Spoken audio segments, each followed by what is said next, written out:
I've titled today's message, 2 Cents That Move Jesus.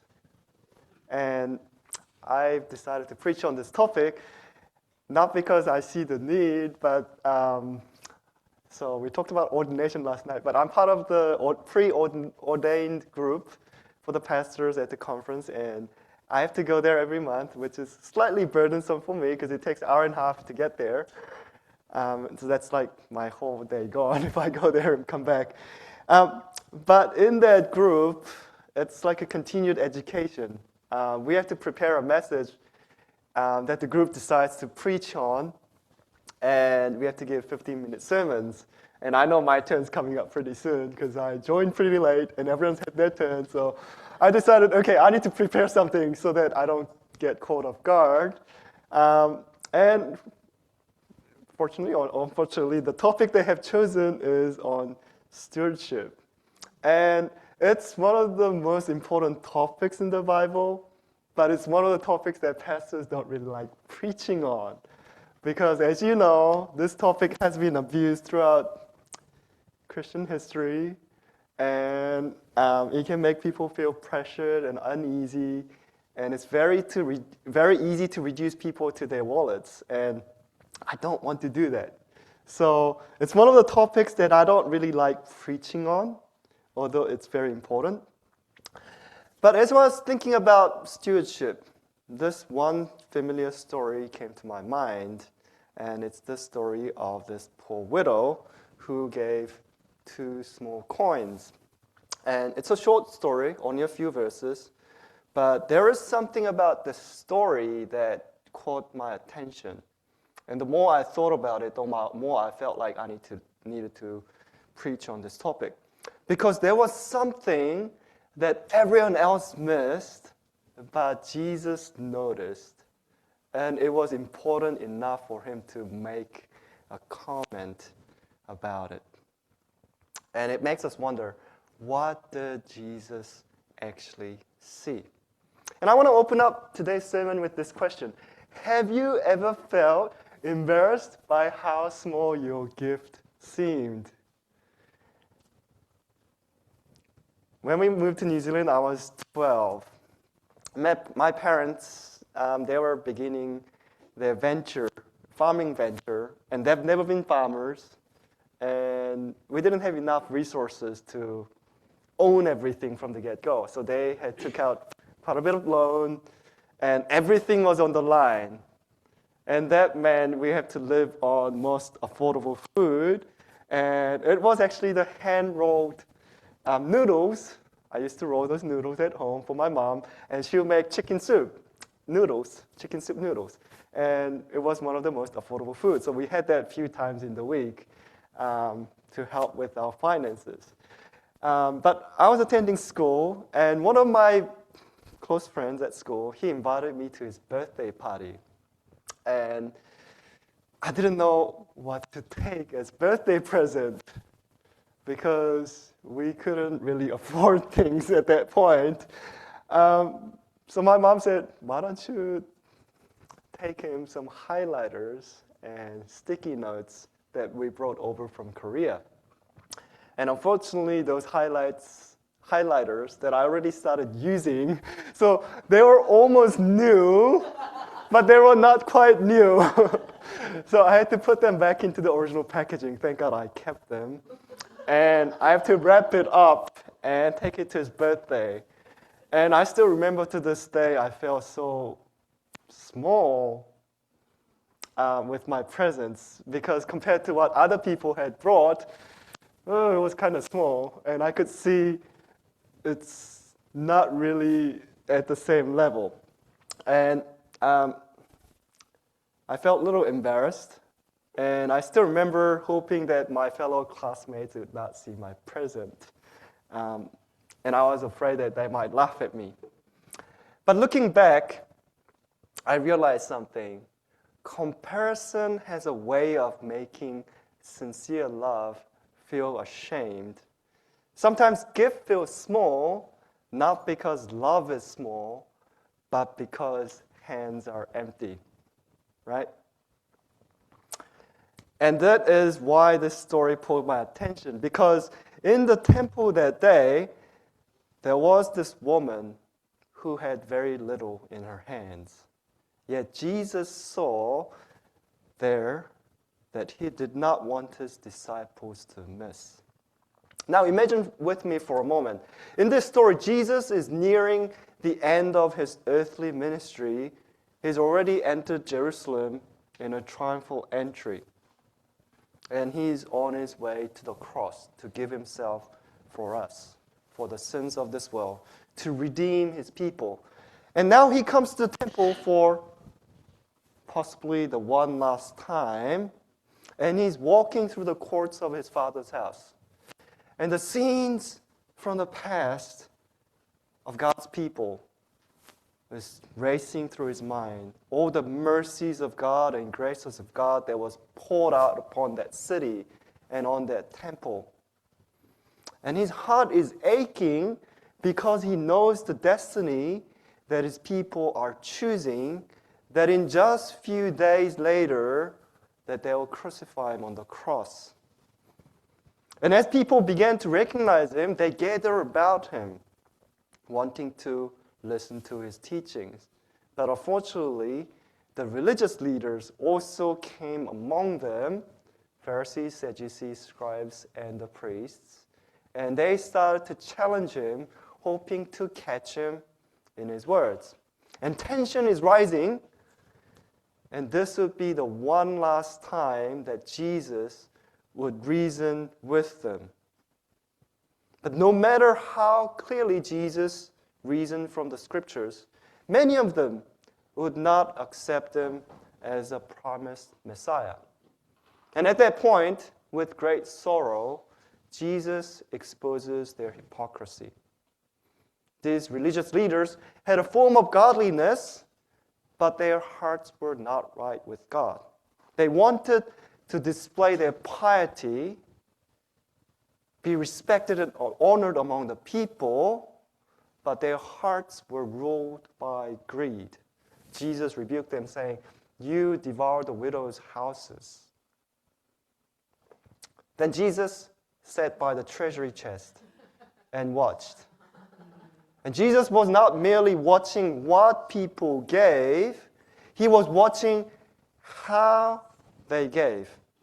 Because many rich brought their large sums of money and they presented them with great ostentation. And the crowd was going crazy because the amount they were pouring into the chest. But Jesus looked upon the scene with great sadness, and he made no comments at all. Then a poor widow comes to give her offering.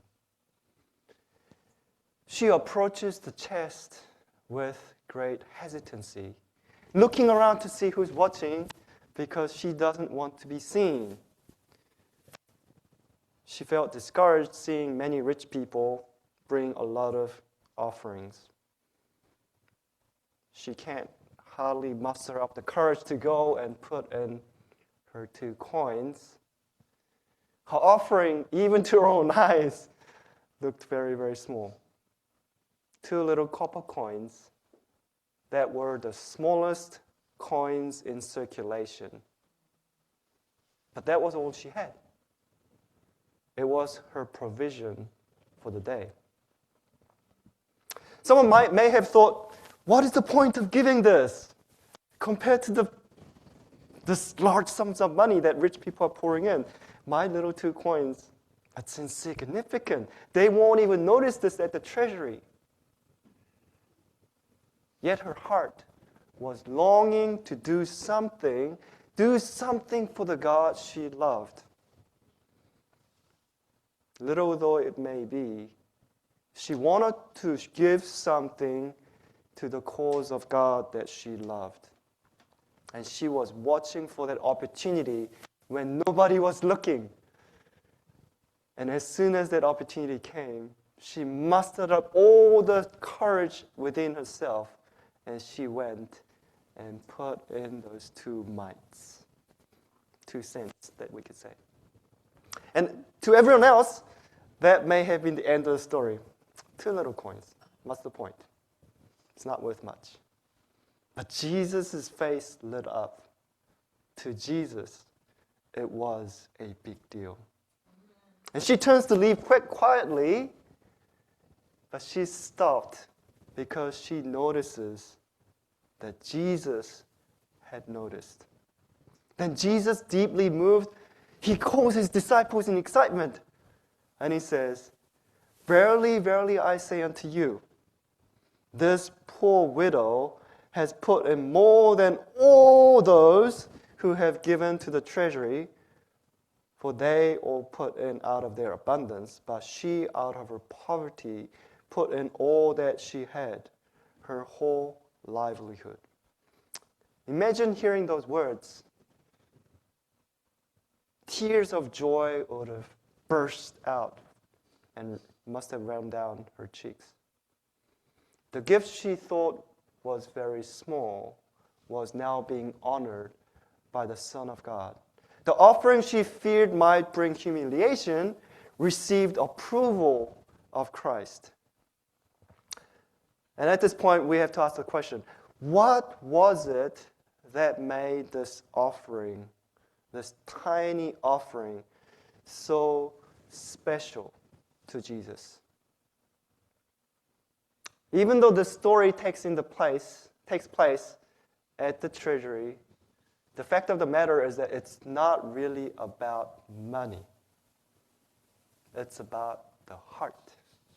You see, the reason why her gift was so special to Jesus was because the woman's heart was yearning to do something for God she loved. She was so poor, Mark uses the word pokos, which means she was in extreme want. She was lacking in everything. Luke uses the word pentecost, which describes a hand-to-mouth living. Basically, she was living each day to survive that day. It would have been very easy for her to say, "Let those people who have abundance help the church." But she did not let her poverty stop her from showing her love for God. In fact, her spirit stood in stark contrast to what Jesus had just exposed about the religious leaders. This widow, from the overflowing love within her heart, put in all that she had. Humanly speaking, she needed those 2 coins for her own living. But the fact that she gave all she had revealed that she trusted God and loved Him above all things. A few verses earlier, in verse 28, which we read this morning, a scribe came and asked, "Which is the first and the greatest commandment of all?" And Jesus answered, as you remember, "You shall love the Lord your God with all your heart, with all your soul, with all your mind, and with all your strength. And the second, you shall love your neighbor as yourself." You see, the religious leaders, they taught this. They could recite this. They could debate about it. But one who embodied this principle was this poor widow, not the honored rabbi. It was the poor widow that the religious leaders neglected and failed to love. And that's why it was so special to Jesus, because her offering was not just any offering. Those 2 coins were not just any 2 coins, but it was because it was the maximum possible love that she could give in her circumstances. You see, man looks at the outside, but God looks at the heart. Very often what God values the most is missed and overlooked by human beings. And my first point is, stewardship is about the heart, a heart that responds in love, because God first love does.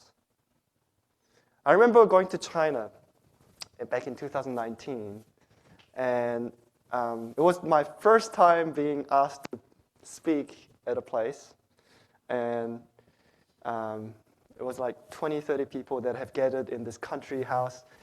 We were hiding out because if we get caught, then people will go to jail, and I might be sent to jail. I don't know. It was not a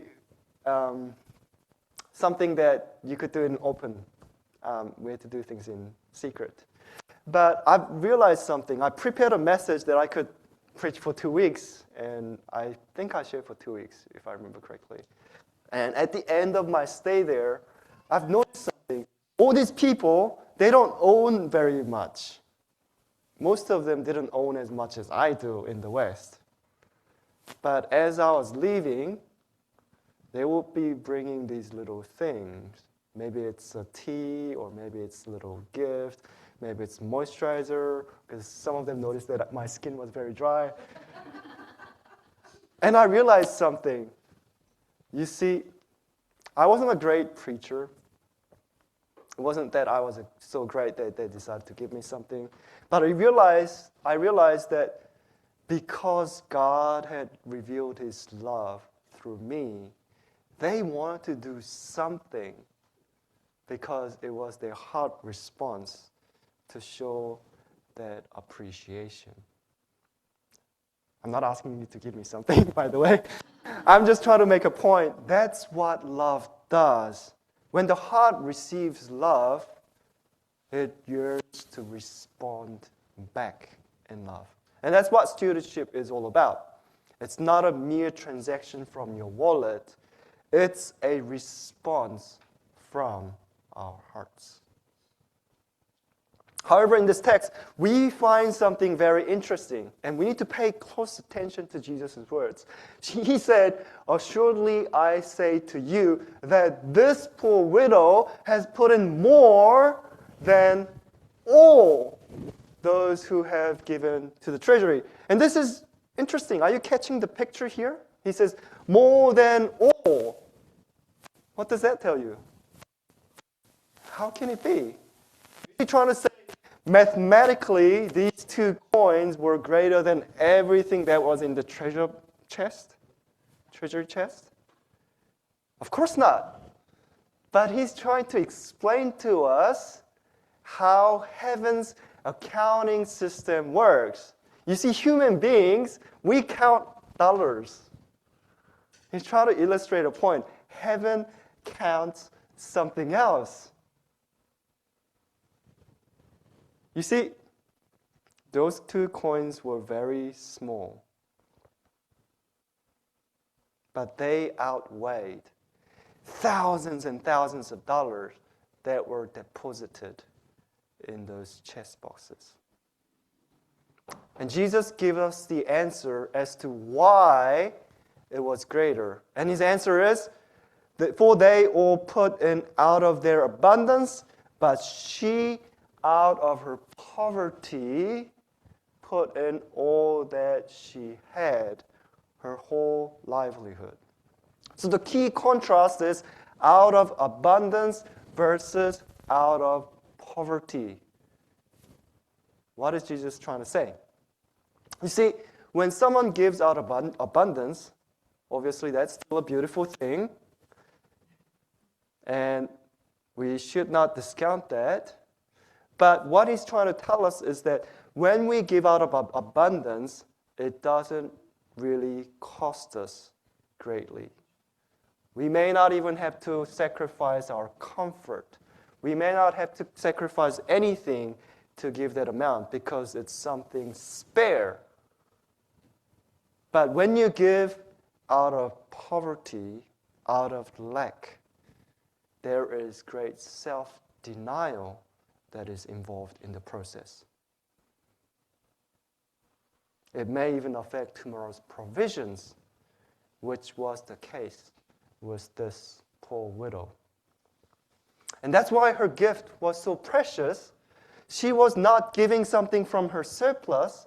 She was giving from her need. She was not giving what she could easily spare. she was sacrificing all her livelihood. In other words, heaven's counting system is different to ours. We count amount, God sees sacrifice. We count what was given, God sees what was left. We look at the size of the gift, God sees the surrender behind the gift. Are you catching the picture? I'm going to tell you a little story. I had a great respect for one of the pastors. He was practically, I'll say, my teacher, virtually my teacher, greatest teacher I ever had. I've watched all his sermons, and I used to mimic how he preached because I admired him so much. And my Adventist foundation pretty much came from his theology, although I tweaked it here and there. But he gave me a good Adventist foundation. So I had a really high respect for this pastor. He rebaptized me eventually.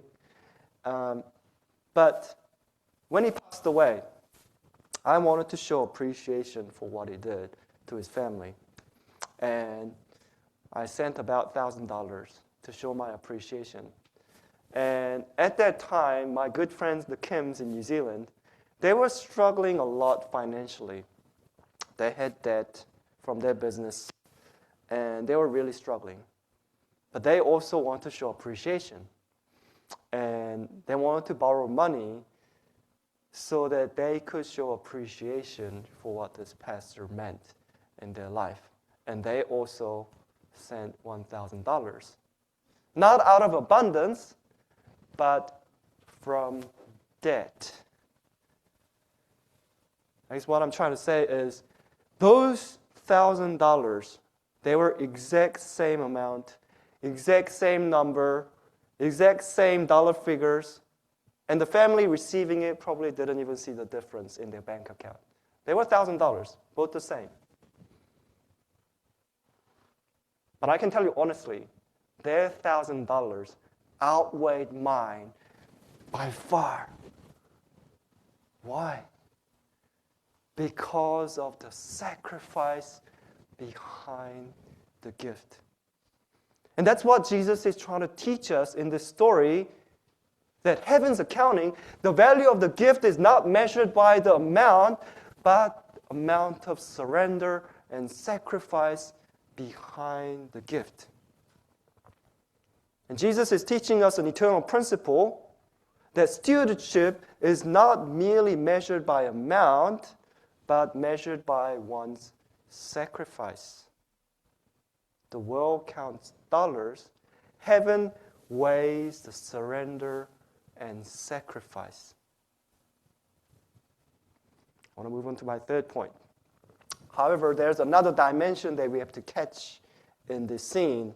As mentioned, Jesus appreciated this widow for her heart and what costed her. But Jesus did not want this to go unnoticed. You see, Jesus knew that this would become a teaching moment for the generations to come. The influence of her example, her love, her trust, and her dedication to God and His cause would continue throughout the centuries and speak to all the followers of Jesus. And that was one of the reasons why Jesus got so excited to see this scene, not because coins were so impressive, but because he saw in her example what would preach to his disciples beyond her time. And we see this pattern throughout the scripture. When people gave small offerings, it may have looked small. In God's hand, it became something huge. Remember that story when the boy offered 5 loaves of bread and 2 fishes? Jesus, his disciples, they looked at it. Jesus, we have 5 loaves of bread and 2 fishes. But what are these for this 5,000 people?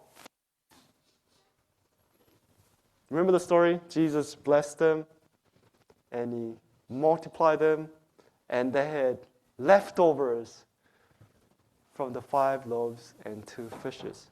What about the story of the woman who poured out expensive perfume on Jesus' feet? Remember the story? Even his disciples said, "What a waste! She could have sold it and fed so many poor people." But Jesus saw the beauty of her act. She had listened to Jesus' words that he was going to give himself up for humanity. So in faith, she acted and showed her love and appreciation while she had the opportunity. And she didn't calculate the minimum cost. She did as much as she could to prepare Jesus for her burial because she loved him so much. And her story became part of the gospel narrative, and we still read about it in the Gospels. Stories like these have been immortalized, and their influences still live on. The 2 mites of the widow are still preaching to us today. The boy's still small lunch is still preaching to us today. Mary's broken alabaster jar is still preaching to us today. That what people may consider small, wasteful, insignificant may carry great and eternal significance in the hands of God. That stewardship is not about money, but it's about influence beyond your lifetime, beyond what we can see. Now, the last point I want to talk about this morning is another dimension connected to this. And it's interesting that this story takes place when the usefulness of the temple service was coming to an end. Remember, Jesus was going to go to the cross. He was going to be the Passover lamb, which the Jews celebrated for centuries, looking forward to the Messiah to come. And when Jesus was crucified, the temple veil was rent supernaturally to signal that the temple service was no longer needed, that through Jesus you could go to God directly. Now, there was deep corruption within the Jewish religious system at that time. High priesthood became very entangled with politics and power. High priests were appointed and removed by the secular rulers for their political means. And the office was no longer functioning as God envisioned it. And just in the previous chapter, Jesus had cleansed the temple. And he rebuked the people, saying, "You have made my Father's house a den of thieves." The temple system was filled with pride, greed, and hypocrisy. And the religious leaders were fiercely opposing Jesus. So perhaps, if you are a faithful Jew, you could have reasoned within yourself to say, maybe I don't have to support this anymore. From a human perspective, she could have reasoned and held back and said, why should I give? Look at the corruption. Look at the hypocrisy. Look at the leaders. I do not even know where my next meal is going to come from. It would be foolish to give.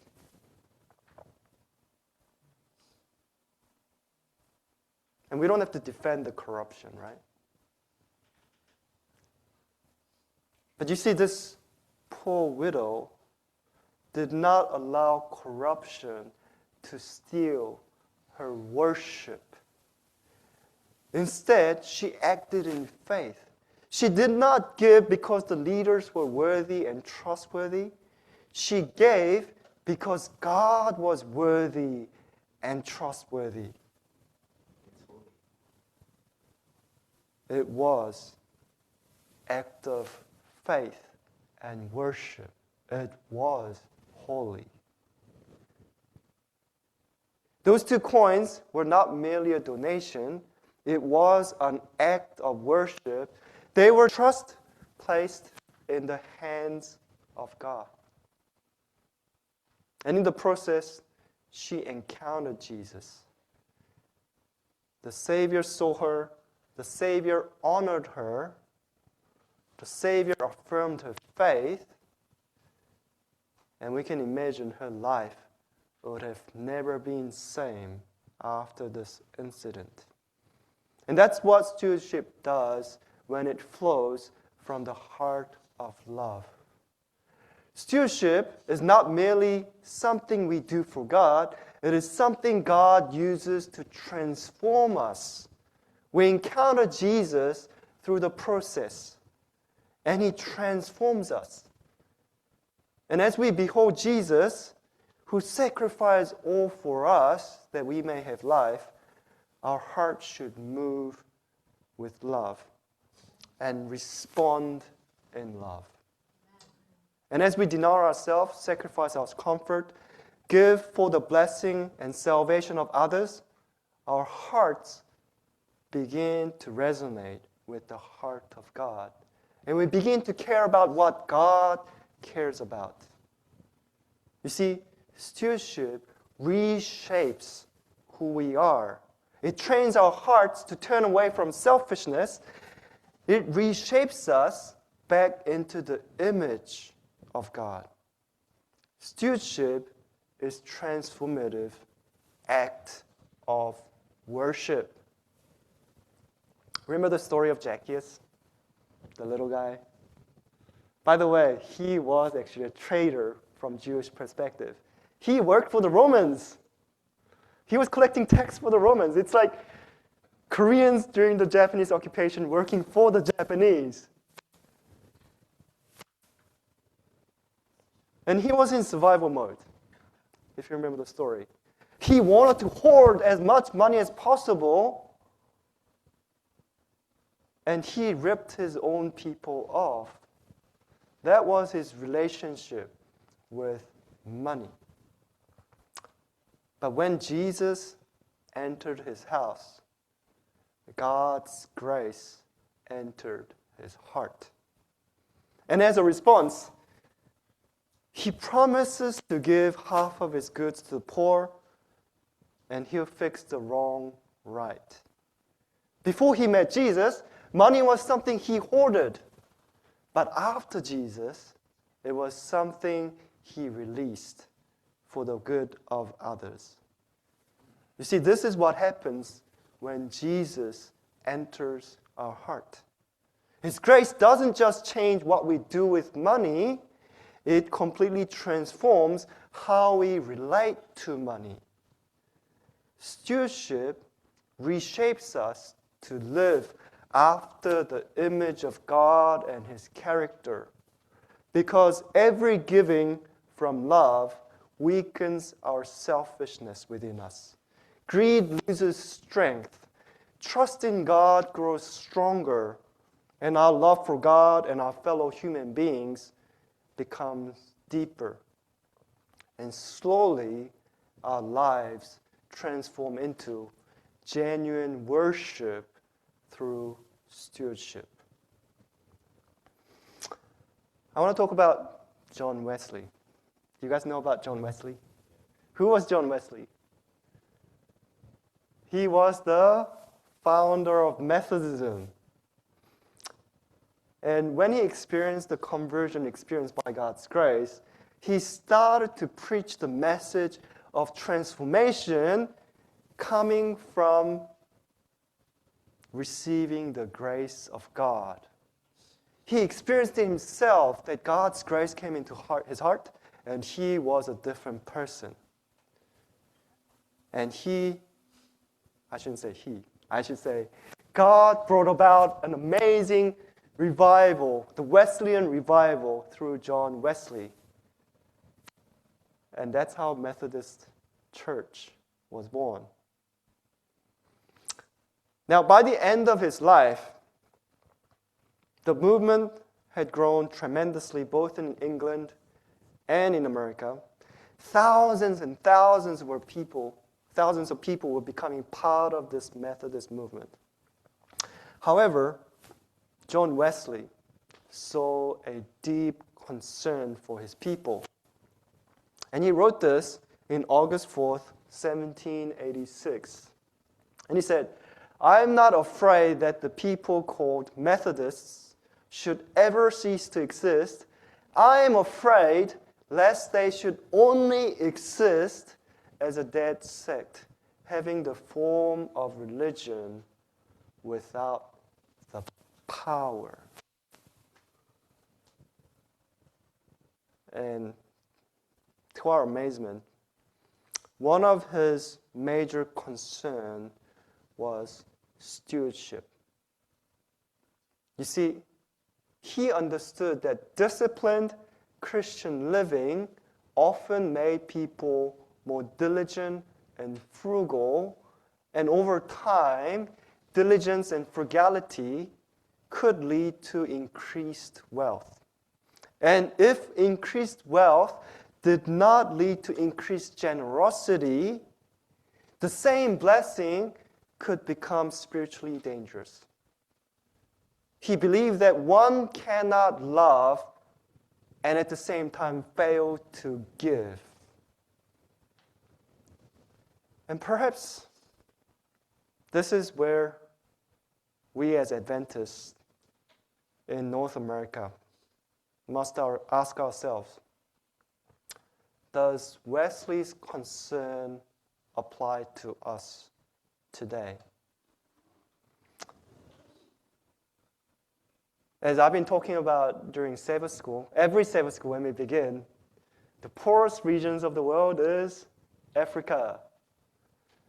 The richest region in the world in Adventism is North America. Most spiritually alive region in Adventism is Africa. Most spiritually dead region in Adventism is America, North America. Could it be that Wesley's concern applies to us today? You see, necessities aside, what if we used our resources more for God and others than ourselves? What will our churches begin to look like? What if we use it for God and His glory? What would be our influence in the society? You see, the reality is, the opportunity to give for God and His cause is limited. It's only in this life that we have this opportunity. The angels don't even have this opportunity. We have this opportunity. And never again this opportunity will come back. And Jesus, He gave everything for us that we may have life. Doesn't He deserve everything from us? In the last moments of His earthly ministry, Jesus was moved and comforted by this poor widow. Not because what she gave was amazing, not because it was going to do something great for the temple, but because she was a true worshiper of God, one who truly loved and appreciated God. And only 2 mites she had in her hand, and even in her own eyes, it looked so small. It was all she had to live on. But when she gave, those 2 coins became the mightiest 2 coins that still preaches to us even to this day, asking us to inspect our hearts. And friends, I want to appeal to you. If stewardship has ever felt like a grudging duty rather than a pleasure and privilege, then perhaps God is asking us, inviting us, not to merely change how we give, but to let Him heal our hearts. Because this morning, Jesus is looking upon us with an intense interest to see if our hearts have genuine love for God. It's never been about the money. God doesn't need money. He already owns everything. He's not merely interested in how many people we gather every Sabbath morning. He's not merely interested in how impressive our buildings should look and how beautiful our worship service should be. He's not merely interested in external things. He is looking for worship that comes from within. And He's looking for hearts that truly love and appreciate Him. And it's because He loved us first and gave Himself for us. Because He gave us heaven's most precious gift, we should love Him back and imitate His selfless giving, His self-giving love of God. And I want to appeal to you, if God has spoken to you this morning, I want you to say to God in your heart, Lord, I want to give you everything. My time, my money, my comfort, everything I own is actually from you. But I am unable to do this. I want to be made willing. Because when we respond to God's love, stewardship stops being a burden. It becomes a genuine worship. And through it, God reshapes us, and we become more like Him.